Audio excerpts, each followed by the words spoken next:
hopefully trying to do with this book is open up the White House, the inner workings of the White House to readers, so that they can get an open and candid view of what was happening, what I learned from it, and how we can improve governance in the future. The whole White House experience was a real political education for me. I went to the White House in my young 30s, became press secretary at 35, and there was a lot I learned during that time period.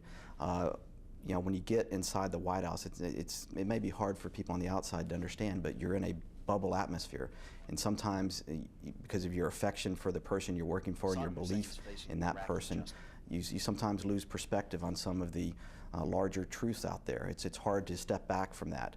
The fact that I was able to really work through this book over the last year, I guess the better part of this last year, well, I needed that to be able to step back and reflect on that time period. But you know, I very much got caught up in the Washington game as well, just like anybody else. And you know, I would prefer that we would have been able to change things like the president promised when he was running the first time in 2000. He ran on it, or came to office on a promise of bipartisanship and honesty and integrity.